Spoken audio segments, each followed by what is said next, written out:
মোরা তব নমস্কার, ইন্দ্রাণী সিম্পল লাইফস্টাইল পরিবারে আপনাদের সকলকে স্বাগত জানাই। সবাই নিশ্চয়ই ভালো আছেন। সকাল সকাল সবাই প্রভুর আশীর্বাদ দিন। আজ আবার একটি স্পেশাল দিন আমার জীবনে, তাই প্রভু শরণাপন্ন সকালবেলায়। তো এখানে এসেছি আমাদের রাধাবল্লভ মন্দিরে, কারণ রাধাকান্ত আমাদের বাড়ির ঠাকুর, কুলদেবতা। রাধাকান্ত প্রভুজির অন্য কোথাও সেবা চলছে, তো যেহেতু শরিক ভিত্তিক আমাদের পালা, তো সেটা অনেকটা দূর হওয়ায় এখানে রাধাবল্লভ মন্দিরে আমি পুজোটা সকাল সকাল দিয়ে এলাম। আর আজ হচ্ছে আমার ছোট মেয়ে নিধির জন্মদিন। তো সকাল সকাল প্রভু দর্শন সেরে এখানে রান্না বান্নাতে আমি মন দিয়েছি, আর বানাচ্ছি পায়েস প্রথমেই। তো জন্মদিন উপলক্ষে সমস্ত খাবার আজকে নিরামিষ হচ্ছে। প্রভুর চরণ তুলসী নিয়ে এসেছি, সেইটাই কিন্তু এই সমস্ত খাবারের মধ্যে দিয়ে দিলে পরে কিন্তু ওটা আমাদের প্রসাদ হয়ে যাচ্ছে, সেটাই নিয়ম। তো প্রসাদে তো আমিষ খাবার হয় না, জন্মদিনের প্রভুর প্রসাদের থেকে ভালো কিছু আর হয় না। তো এখানে পায়েসটা বানিয়ে নিচ্ছি, আর কিছু বাচ্চাদেরকে, মানে আমাদের পাড়াতে, বাড়ির সামনে যে সমস্ত বাচ্চারা আমার মেয়ের সাথে খেলে, সেই সমস্ত বাচ্চাদেরকে ডেকে একটু পায়েস একটু খাওয়ানো দাওয়ানো করবো ভাবছি। তো সেটা অবশ্যই রাতে, তো দিনের বেলাতে এই যে পায়েসটা বানিয়ে রাখছি, মঙ্গলের জিনিস। তো পায়েস মোটামুটি আমার বানানো হয়ে গেছে, তার সাথে নিরামিষ কিছু পদ রান্না করছি। আর এখানে দিয়ে দিলাম বেশ পরিমাণে কাজু কিশমিশ। পায়েসটা হয়ে গিয়ে বন্ধ করে দিয়ে তারপরে আর এখানে দেখছি গোবিন্দভোগ চাল আমি ভিজিয়ে একদম ধুয়ে ভালো করে স্ট্রেনারে জলটা ঝরিয়ে নিয়েছি, পোলাও বানাবো। তো পোলাওয়ের মধ্যে আদা বাটা, নুন, হলুদ, জিরে গুঁড়ো সমস্ত কিছু দিয়ে কিন্তু ভালোভাবে আমি চালটাকে একটু মিলিয়ে রেখে দেবো, ঘি দিয়েও একটু মিলিয়ে রেখে দেবো। আর আমার মেয়ের পোলাও ভীষণ পছন্দের, তো ওর পছন্দের মতো, যেহেতু ওর জন্মদিন, তো জন্মদিন ওর পছন্দ মতো সমস্ত রান্নাবান্নাই করার চেষ্টা করব। চালটা তো ওখানে রেখে দিলাম। তো এখানে পনিরগুলো বানিয়ে নিচ্ছি, পনিরগুলো কেটে নিচ্ছি। তো পনিরগুলো একদম পুরো ফ্রেশ পনির, আমাদের সামনেই দোকানে, আমরা যেখানে থাকি সেখানে সমস্তটাই খুব টাটকা এবং খুব ফ্রেশ জিনিসপত্র পাওয়া যায়, তো যেগুলো শরীরের পক্ষে ভালো। তো বেশ একটা মুখে দিলে পরে বেশ একটা অন্যরকম ব্যাপার। তো পনিরটা আমি ভালোভাবে কেটে নিলাম। তো সমস্ত যোগাযান্তি করে ওইদিকে চালটা অনেকক্ষণই আমি ম্যারিনেট করে রেখে দিয়েছিলাম পোলাওটা। তো ঘি, এখানে সমস্ত রকম তেজপাতা, যেগুলো গরম মশলা, গোটা গরম মশলা, সেগুলো ফোড়ন দিয়ে দিলাম। আর তার সাথে চালের সাথেও কিন্তু কিছু আমি যে ড্রাই করে রাখি, গুঁড়ো করে রাখি গরম মশলা, সেটাও দিয়েছিলাম। তো এটা গোটা গরম মশলা দিয়ে এই চালগুলো একদম ভালোভাবে ভেজে নেবো। আর এখানে কিন্তু বেশ ঝরঝরে হয়েছে চালটা, এতটুকু জল ছিল না, কারণ অনেকক্ষণ স্ট্রেনারে দিয়ে বেশ রেখে দিয়েছিলাম। এভাবে পোলাও বানালে সত্যি ভীষণ পোলাওটা খুব ভালো হয়। এই জল যদি না থাকে আর ভালোভাবে যদি ফ্রাই করা হয়, তো পোলাওটা একদম ঝরঝরে হয়, খুবই ভালো হয় খেতে।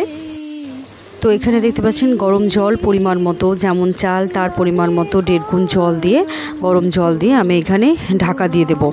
তার উপরে দিয়ে দিলাম কাজু আর কিশমিশ। তো অনেকক্ষণ ঢাকা দিয়ে চেপে রেখে জলটা শূন্য হয়ে গেছিলো, তো একটু এবার নাড়াচাড়া করে নিচ্ছি। আর এরপর দিলাম আমি চিনি। হলুদের পরিমাণ কম দিয়েছিলাম, আর যেটা দেব সেটা হলো দুধের মধ্যে কেশর ভিজিয়ে রেখেছি, তো সেইটা দেবো। কেশরি পোলাও ভীষণ সুন্দর লাগে, আর চালটা ছিল গোবিন্দভোগ। তো এটা খুব অথেন্টিক একটা পোলাও হয়, যেটা ভীষণ ভালো লাগে খেতে। তো এখানে পনিরের জন্য মশলাটা বানিয়ে নিচ্ছি।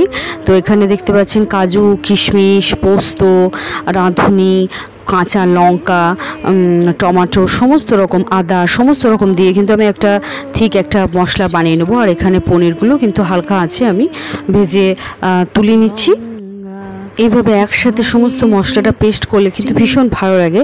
আর এখানে কোনো রকম গোটা গরম মশলা ছাড়াই কিন্তু আমি ওই পেস্টটা দিয়ে দিলাম তেলের মধ্যে। আর এদিকে পোলাওটা দেখলাম চিনি দেওয়ার পরে অনেকটা ঝরঝরে হয়ে গেছে। আর এখানে কেশর দিয়ে দিলাম উপর থেকে, আর ওপর থেকে দিয়ে দেবো একটু ঘি। ব্যাস, পোলাও রেডি। আর ভীষণ সুন্দর কালার এসেছিলো। আর এদিকে পনিরের মধ্যে দিয়ে দিলাম আমি জিরে গুঁড়ো, ধনে গুঁড়ো, সাথে নুন, মিষ্টি, হলুদ। আর তারপর দিয়ে দিলাম একটু কসুরি মেথি, যেটা নিরামিষ সবজিতে কিন্তু ভীষণ একটা সুন্দর মাত্রা নিয়ে আসে। তো এটা বানিয়েছিলাম সমস্তটাই বেশ নিরামিষ তো রান্নাবান্না শেষে আমি নিধিকে প্রভুর চরণ তুলসী দিয়ে আশীর্বাদ করে নিচ্ছি। তো আমাদের চা পাওয়ার ঊর্ধ্বেও মানুষের হলো শ্রেষ্ঠ কর্মের মাধ্যমেই একজন শিশু সেই জীবনে সাফল্য অর্জন করতে পারে। তো বাকিটা প্রভুর হাতে। আর জন্মদিনে পায়েস খাইয়ে দিলাম। তো ওর জন্মটা আমার কাছে ভীষণ একটা মানে কি বলবো, একটা চ্যালেঞ্জ ছিল। কারণ ও যখন হয়েছিল 2016 সালে, তো তখন আমার হাজব্যান্ডের পোস্টিং ছিল ওখানেই। তো সম্পূর্ণ একা হাতে আমি ওকে মানুষ করেছিলাম। ওর জন্মের সময় আমার শাশুড়ি, যে শাশুড়ি, আমার বোন অবশ্য 2 মাস আগে থেকে গিয়েছিল। তো যে ওর জন্মের সময়ে আমার শাশুড়ি, যে শাশুড়ি, মাত্র 15 থেকে 20 দিনের জন্যই আমার কাছে ছিল। তো ওই সময়টাই বাদ বাকি কিন্তু প্রত্যেকটা মানে একজন আর্মি সোলজারদের যে কী ধরনের ডিউটি হয়, যেটা আপনারা যারা ফৌজি ফ্যামিলি তারাই জানবেন। কোনো রাত নেই, দিন নেই, যখন তখন খাবার দাবারের ব্যাপার, সারা দিন। তো ওই সমস্তটা প্রেগনেন্সির সময় একজনের প্রচণ্ড টেক কেয়ারের একটা দরকার হয়। সমস্তটা ছাড়াই কিন্তু আমি একা হাতে কিন্তু সমস্তটা সামলাতাম। তারপরে আমার বড় মেয়ে নিশা, সেও খুব ছোট ছিল, তার পড়াশুনো, খাওয়া দাওয়া সমস্তটাই আপনারা সকলেই জানেন। তো সেই সমস্ত সময়টা একা হাতে প্রবাসে মানে কাটানো ভীষণ ডিফিকাল্ট। যারা একা হাতে বাচ্চা মানুষ করেছেন তারা অবশ্যই জানেন, বলার কিছু নেই। তো আমার সেটা দুই আবার হাজব্যান্ডের ডিউটি, মানে সেই কী ধরনের ডিউটি বলে বোঝাবার নয়। আর তো ওই যে বলি, আমি কর্মে প্রচণ্ডই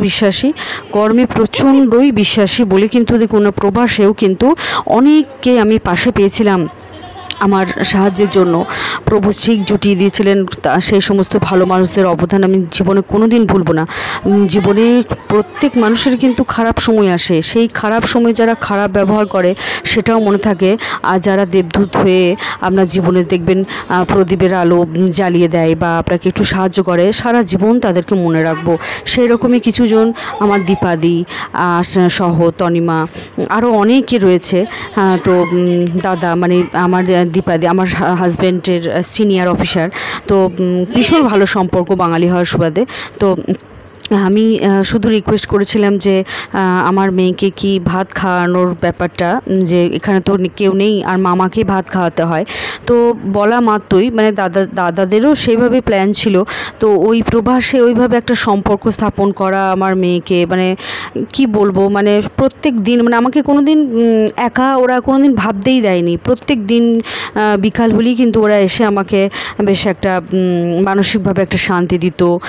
অনেক কাজকর্ম থাকে, বাচ্চা ধরলে পরে। আমার নিশাও তাই, প্রচুর অবদান আমার নিধিকে বড় করার পেছনে একা। তো ওই সময়ে নাসিকে কিন্তু আমি পুরো ভেঙে চুরে গড়িয়েছিলাম বলতে পারেন, একা হাতে।